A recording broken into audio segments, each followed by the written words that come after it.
Hello everyone, and thank you for joining us for today's Heart Healthy Exercise Lunch and Learn.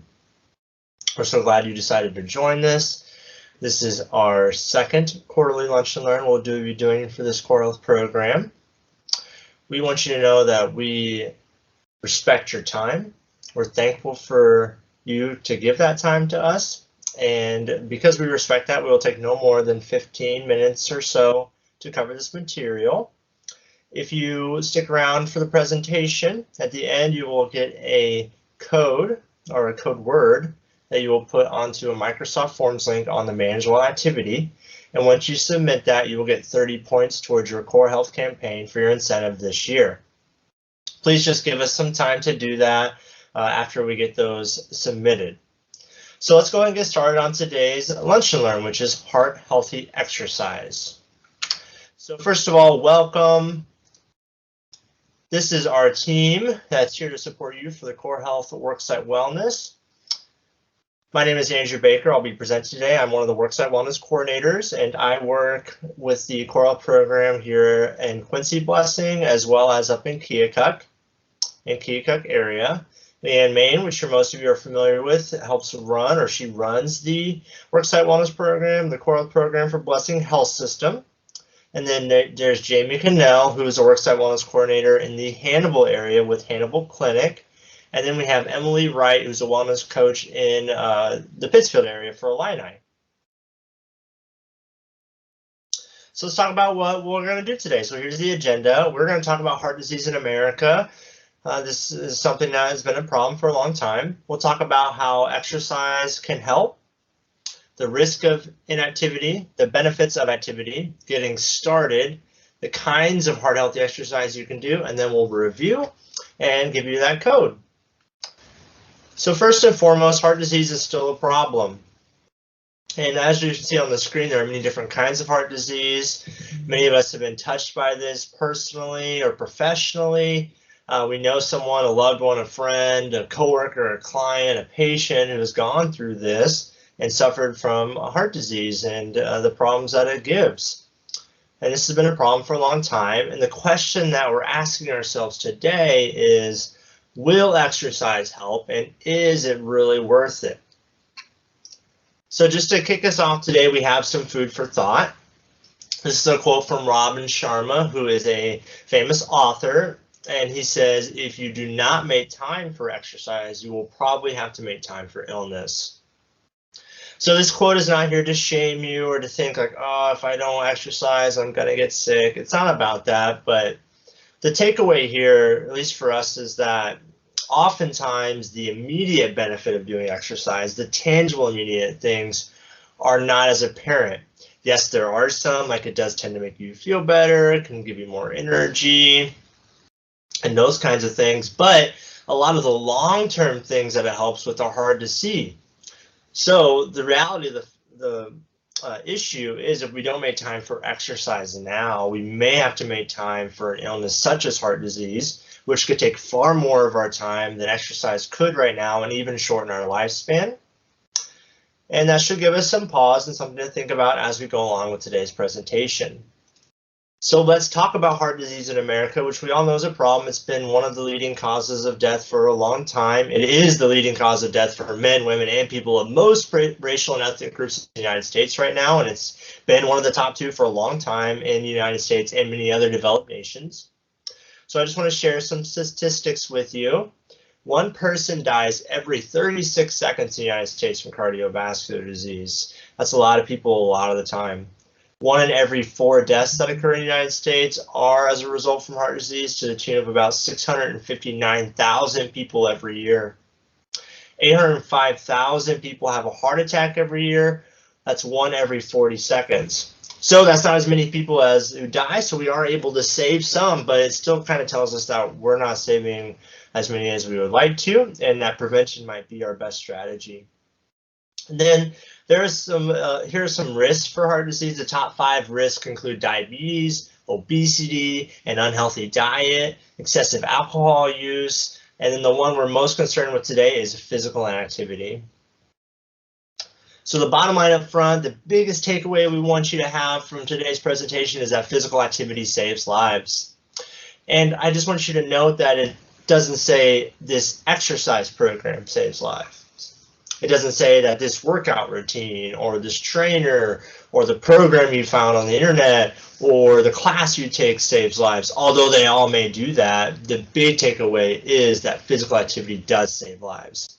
All exercise is better than none, and that we can reduce our risk by starting exercise today. Some matters no matter what it is. So how does exercise help? So first and foremost, the heart is a muscle. It's a really unique muscle in that it doesn't stop. Thankfully so, and when it does, that's when we have our most biggest problems. And if we think about the heart as a muscle, it can be beneficial, even though it's unique in that it has such an amazing energy source, and it's so efficient, it's involuntary, and it just keeps on going. We can't think of it as a muscle as we would another part of our body. And we know that utilizing muscles regularly helps them become stronger and healthier. So it's easy to think about when you think about your leg muscles, your back, your shoulders, your arms, those kind of muscles and the benefits those have. But I think the same kind of ideology can apply, or the idea behind that applies to the heart as well. When we utilize a muscle, it gets stronger, and the heart is no different than that. Now, we know that unused muscles, and this is really easy to think about on your legs, if you can't use your legs for a long time, that they may atrophy and weaken.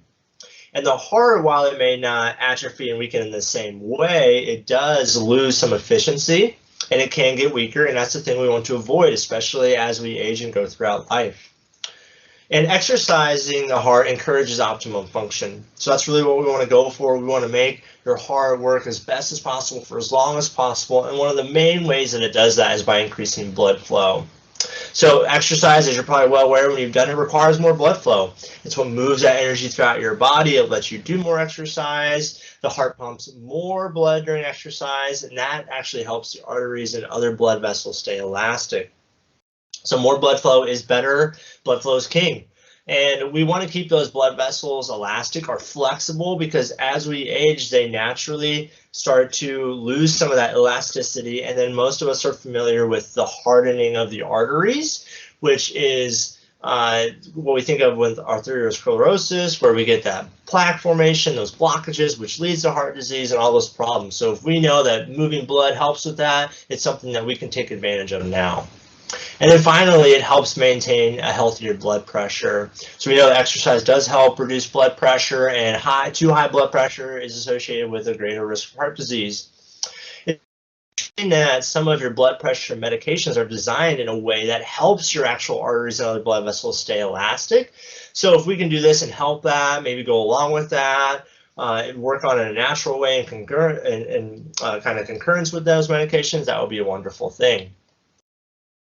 So let's talk about the dangers of inactivity, and I know we have to kind of go on the negative side here a little bit, but it is useful looking at. We all need a break from time to time. We know that we all live very busy lives right now. It's been an incredibly stressful few years. We're not pretending like that's not the case, but we do have to realize also that too much inactivity can be dangerous. So the American Heart Association claims as many as 250,000 deaths per year in the United States can be attributed to a lack of exercise. That is 250,000 deaths every year that are preventable or could be preventable. Inactivity is, of course, one of those top 5 risk factors for heart disease that we mentioned, and that means that low levels of exercise increases your risk for cardiac events. So we know it's important, and here's a statistic I want to share, and I want to tease it out a little bit. So 23 hours a week of sedentary activity led to a 64% greater risk of dying from heart disease, some studies show. So you might be thinking, well, I spend a lot of time being sedentary. You may be like me, and I work behind a computer a lot of the time. And last I checked, 8 hours a day for 5 days a week is like 40 hours if I can still do math. And that's more than 23 hours. So I have to ask myself, does that mean I'm at greater risk of heart disease? Well, maybe. The important takeaway for this statistic is they found that people who had heart disease were also more sedentary, to the tune of at least 23 hours a week. So that doesn't mean, A plus B equals C, and that if you are sedentary, you're going to get heart disease and die. It just means that maybe if we know that our job requires us to be more sedentary, or we do lead a sedentary life or more sedentary life, maybe we should do some things to help counteract that by being active and reduce that risk. So let's talk about the health risk benefits of exercise. So this is pertaining to actual risk factors that we look at with our annual screening, or if you get your lab checked with your doctor. So we'll talk about those values. So exercise actually raised levels of HDL or good cholesterol to the point where it actually led to a 50% reduction in risk in some people. So that's a really awesome thing that we can do with exercise. And just so you're aware, this is kind of interesting because they've known about this for a long time. And Pfizer decided that this is a good thing. We'll help people by raising their HDL and save their life. So we'll make a medication. And they came up with a medication that artificially rose concentrations of HDL in the bloodstream. The problem was that they found when they were going through the study was they actually started seeing increased amounts of cardiac events and cardiovascular disease during the study, so they had to cancel it. So does that mean, oh no, high levels of HDL actually do cause heart disease? No, it means that when we tried to artificially raise it, it caused problems. But if we can take care of that in a natural way by exercising, getting that HDL increase, our bodies have a fantastic way to do that and help prevent some of our risk in heart disease. On the flip side, you have your LDL cholesterol, which is your bad cholesterol. It's a certain type of this cholesterol that's a problem if you have too much of it anyways. So exercise helps reduce that, and it can reduce your total, and total being a problem really when it's out of balance with the other two numbers of your cholesterol, like your HDL and your LDL. So exercise helps with coronary artery disease, and exercise can help reduce your risk by that by 50%, as we kind of talked about. And then one of the cool things to talk about today is that formal exercise following a heart attack led to reduced death rates of 20 to 25%. So it's interesting that they have this specific set of people who've done a formal program or a designed program specifically in that situation. So you have someone who has a heart attack, they do a formal program with something like cardiac rehab or in a formal exercise program like that, and then they led to reduced rate. So now we know that exercise is really, really powerful following a heart attack and in prevention of that. So it can be super beneficial for us. And then finally, exercise can help improve insulin sensitivity, and diabetes is a risk factor for heart disease, as we talked about. And one of the ways it does this is if we're doing resistance training, which can be one of the best ways to help improve insulin sensitivity because muscle mass tends to help with that in that area. So what's the number one thing we want to do? And that's get started. And how do we get started? So starting heart healthy exercise can look differently for each person. What might be interesting to me in the exercise field might be completely different from my coworkers or from you. We might have different backgrounds and interests and passions when it comes to exercise. We may not even know what we want to do. But the most important thing and the biggest takeaway is to first just start. There are 525,600 minutes in every year. That's part of a popular song you might be familiar with. And the takeaway for that is there's a lot of minutes in every year, and we want to try to find some of those for exercise. We want to take a look at our days and try to find some of that to move. So getting started doesn't have to be complex. So we have this little triangle here. It's really just a way to look at this in a different way, have a nice image. And the first step in the top of that triangle is just to start moving now, whatever that looks like. As you start to move, then you can build that consistency over time. So as you go through your days and weeks and months and over the year, you can start to really build the consistency of just starting to move now. And then as you're building that consistency, then you can fine tune and build on that foundation, find out what you really, really like. Maybe you start doing something different, and then we can go back to that process as needed. So let's tease that out a little bit more, just acknowledging that that process can start simply with that just move category. We could either do cardiovascular training or resistance training, which we'll break down a little bit more in the following slide. But the key note here is just if this is your first time starting an exercise program, or if you're getting back into it, if you're unsure of this program and if it's beneficial for you, we would just encourage you to discuss that with your healthcare provider. So as you get going, if you feel comfortable doing something, just start with as little as 2 minutes and build. Whatever it is that you like to, what you might be interested in, what you might love. Even if you're feeling no motivation, you can in a way, convince yourself to go for a couple minutes and see what you like and see what you can figure out, and know that that benefit, even if it's a little uncomfortable now, is worth it. Now, most experts agree that we should aim for 30 minutes 5 days a week. That would be 150 minutes every week. And I know that sounds like a lot. As a parent of small children, that can seem pretty daunting for me each and every week. However, I know that even if I don't make that goal, that the exercise I'm doing is beneficial. Even if I don't get what they think I should get, there's still a lot of benefits to that. I can build on that. I can work with that. I can fall back on that. And the takeaway there is, do not let the goal get in the way of the process. Oftentimes we see the program we want to do or the minutes we're supposed to hit, and we can't do it, and then it feels almost like a failure. But we're missing the fact that what we're doing still matters and still benefits us. So as you go about, you're starting your 2 minutes or so, you can actually build on that, and you can adjust the what. Maybe you discover you really like this and you want to do that Couch to 5K program, or maybe you want to try that exercise class you've been meaning to do, or a wellness challenge you want to do. You can grow from what you already know works for you. And then over time, things change. Your requirements for exercise change, your body needs change. What you can do is you can take a break and you can revisit that step one, knowing that if I just move whatever it looks like, I'm doing something for my health. So there are two types of heart healthy exercises to talk about. Cardiovascular training is one, resistance training is the other. Cardiovascular training is physical conditioning that exercises the heart, lungs, and associated blood vessels. This is what is known as aerobic training, or training that requires oxygen. And the way to think about this is it's sustainable and repeatable. So something like walking, running, jogging, swimming, biking, rowing, even step up, something that you feel is sustainable and repeatable is cardiovascular training, and most people think of it as cardio, or cardio is king, and it can be a valuable part of heart healthy exercise. And then we also have resistance training, and this can also be a beneficial part of a heart healthy exercise routine. So resistance training is exercise that causes muscles to contract against an external resistance. This is any external resistance. It does not have to be a barbell, which most people think of, or a machine, or dumbbells, or kettlebells, or something like that. It's really any external resistance. That could be bands, or even body weight exercises. You squatting to a chair can be a form of resistance training, especially if that is more anaerobic or doesn't require oxygen.